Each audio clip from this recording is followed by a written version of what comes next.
positif, moi bien sûr, il y a des actions qui ont été menées qui sont positives. Hein.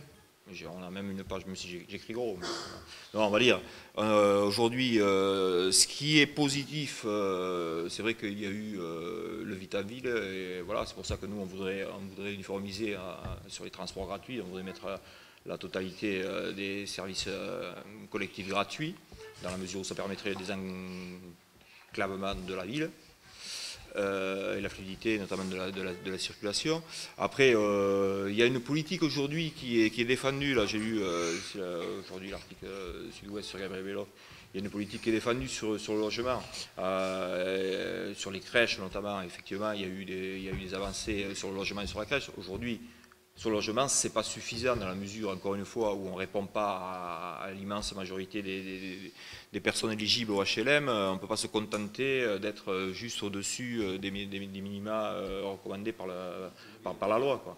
Donc, bon, mais c'est effectivement, il y a ça, sauf que l'embellissement, on va dire, où les projets qui ont été portés sont concentrés sur le centre-ville, ça aujourd'hui, les laissés pour compte sont malheureusement les quartiers périphériques. Au niveau de la voirie, c'est catastrophique. Il n'y a rien qui a été actionné au niveau de la voirie et ça, les gens ne le supportent plus.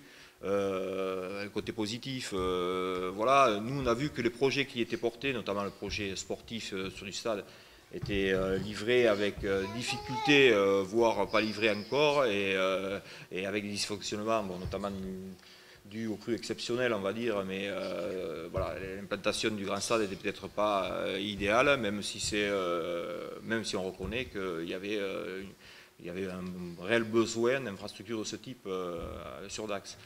Voilà, après, les projets qui sont portés, nous, on déplore bien évidemment la gestion de la compagnie thermale, ça il faudra en parler, et on déplore surtout le fait de laisser en partenariat ou au privé, notamment aux grands groupes de BTP actuels, notre parc de stationnement et nos projets, notamment le projet de partenariat public-privé du Grand Stade, et faire la part belle, encore une fois, aux complexes commerciaux avec des grandes enseignes commerciales au détriment du petit commerce et de l'artisanat local.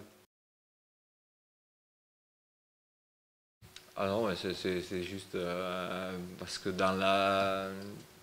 aujourd'hui, quand on se présente pour la droite sociale, qu'on fait des meetings au casino, qu'on fait des meetings au cinéma avec des loyers de 1600 € pour des représentations, aujourd'hui, je pense qu'il n'est pas en phase, notamment avec aujourd'hui le vrai Dax, la vraie population, et c'est vraiment une liste en décalage même des habitants de la cité. La politique de la droite, s'il faut en parler quand même, la politique de la droite, parce que nous aujourd'hui on n'a jamais été dupes, on ne l'est pas aujourd'hui plus qu'hier. La politique de la droite, notamment celle de M. Bastia, elle n'a pas changé, elle sera dans la même lignée que celle de M. Fortet, ce sera la politique des copains et des merci papa, c'est-à-dire que tout le monde est là. Moi j'ai vu sa composition aujourd'hui, bon, bien entendu les ouvriers il n'en connaît pas, mais il ne connaît pas non plus d'enseignants, il connaît que des affairistes, des comptables et des chefs d'entreprise. Donc nous aujourd'hui on veut préserver Dax de ça et surtout du démantèlement de son patrimoine. Aujourd'hui, moi je vous affirme qu'il n'y aura pas de golf à Dax. Je sais que c'est un projet qui est porté par M. Vassa, c'est même un projet privé puisqu'il y est lui investi. Aujourd'hui, on ne peut pas se contenter d'aller au municipal pour porter des sujets personnels et privés. On a vu l'exemple, et là je rejoins M. Belloc, sur le Splendide, sur la proposition de Jean-Pierre Bassat sur le Splendide. Bon, il avait bien sûr un repreneur, un copain qui lui l'achetait, cassait, faisait des appartements et revendait. Et bon, voilà. Les Dacois ne seront pas dupes de toute façon sur les intentions de cette droite-là.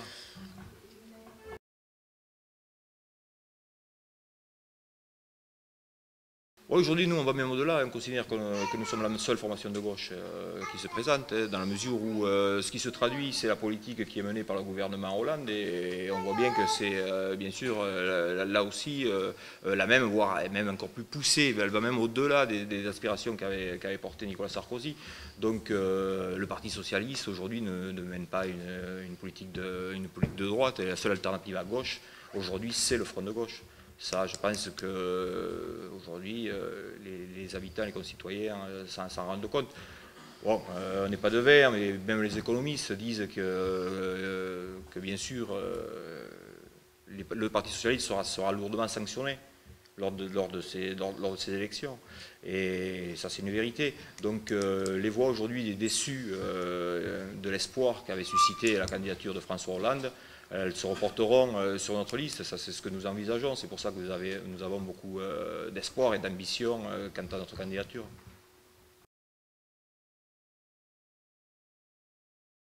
Ça commencerait déjà peut-être par un audit des finances de la ville, qui paraît plus que nécessaire. Et le positionnement, en tout cas, du front de gauche sur pas mal de villes, voire, je crois, tout le niveau national, c'est de s'engager à ne pas augmenter les taux d'imposition qui se répercutent sur la vie des ménages. Vous avez tous ici reçu vos feuilles d'impôt, vos taxes d'habitation. Ça fait peur, honnêtement. Pardon, vas-y Didier. Ouais, au-delà, bien sûr, évidemment, il y a le budget municipal, donc il y a des priorités à actionner, dans la mesure où nous, nos propositions vont s'étaler sur la mandature comme les autres, mais la priorité aujourd'hui, il faudra la définir, elle sera définie notamment dans notre volonté, nous, à lutter justement pour obtenir plus de pouvoir d'achat aux ménages. Donc il faudra raisonner et nous on demande même à ce que ce soit complètement revu. J'ai vu qu'il y avait une proposition en ce sens qui sera faite du gouvernement, mais qui va à l'encontre justement des ménages les plus défavorisés. Sur l'impôt, effectivement, il faudra voir nos propositions, qu'elles soient à hauteur des demandes, des aspirations de la population et répondre dans un cadre budgétaire qui sera raisonnable.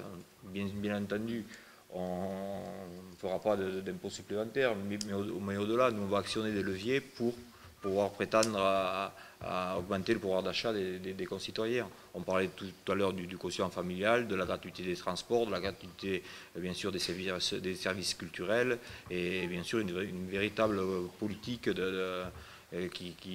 qui sera menée dans ce sens-là, quoi.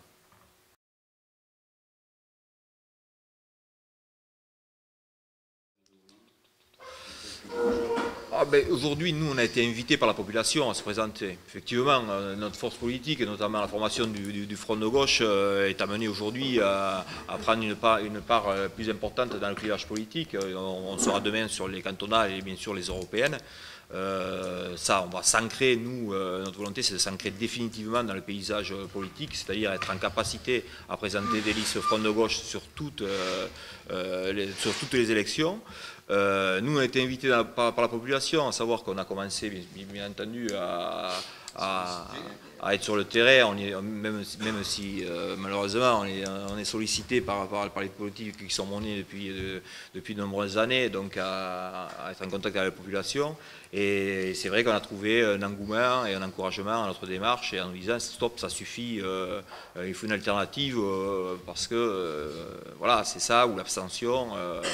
Et aujourd'hui, nous devons être en capacité à répondre notamment à cet électorat avec des propositions alternatives, des propositions politiques qui ont du sens, notamment dans les valeurs sociales, écologiques, de fraternité, de solidarité qu'un État que la 5e puissance française doit porter. Voilà.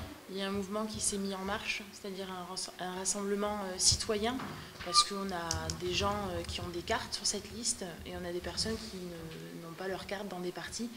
C'est-à-dire que c'est un rassemblement de citoyens et on le constate en faisant du porte-à-porte, c'est-à-dire qu'on se trouve face à des gens qui, devant l'urgence de la situation, parfois ne se découvrent pas forcément une opinion politique, mais se retrouvent bien obligés de s'intéresser à ce qu'il se passe et de s'y mettre. J'ai eu plusieurs cas dans mon entourage qui étaient prêts à voter blanc, à s'abstenir et qui se rendent compte vraiment de l'urgence de la situation. Et il y avait vraiment un mouvement fort d'éveil citoyen qui est en train de se mettre en place à Dax, dans d'autres villes, parce que déjà sur la deuxième circonscription des Landes, on a plusieurs villes où on est en mesure de présenter des listes Front de gauche. Alors, je ne vais peut-être pas trop m'avancer sur les noms des villes parce que je ne suis pas au courant des derniers détails, mais on a 5-6 villes qui sont en capacité en tout cas de le faire. J'espère que vous irez à leur rencontre, en tout cas c'est important aussi. Et ah oui, je fais un peu de pub, Marie-Jo, quand même. Il faut. Voilà, mais en tout cas c'est vraiment... c'est pas forcément de la colère, c'est pas forcément des aveux, c'est vraiment un intérêt. Et c'est vraiment redonner à la politique son sens noble, c'est-à-dire les affaires de la ville, qui intéressent tout le monde, qui ne sont pas réservées à une minorité de personnes, de notables, de personnes qui sont là par carriérisme. La politique est en train de sortir de ce carcan, justement, où on pensait que la politique était réservée aux énarques, aux gens qui ont fait Sciences Po. Les gens sont en train de réaliser qu'à leur niveau, à leur échelle, avec leurs compétences, leurs connaissances, leur savoir, leur réseau, ils sont capables aujourd'hui de prendre la situation en main, de se retrousser les manches et d'y mettre leur grain de sel. Et c'est ça qui est important. Et c'est ça aussi la démocratie participative, c'est complètement ça. Et c'est aujourd'hui l'offre que fait le Front de gauche, non seulement à Dax, mais ailleurs. Oui, mais moi, je vais même aller plus loin. Hein. Aujourd'hui, si on considère nécessaire aujourd'hui de se présenter, nous, on en est dans un constat d'obligation de se présenter, dans la mesure où on considère même être en état de légitime défense par rapport à la politique d'austérité menée par les gouvernements successifs, et notamment sous l'égide de Bruxelles à travers les traités anticonstitutionnels qui ne font qu'appauvrir les populations et frapper du sceau de l'austérité les peuples dans l'Europe entière. Donc aujourd'hui, c'est vraiment une obligation. On est là par obligation, on a ce poids sur les épaules de se considérer en état de légitime défense face à cette politique qui est menée.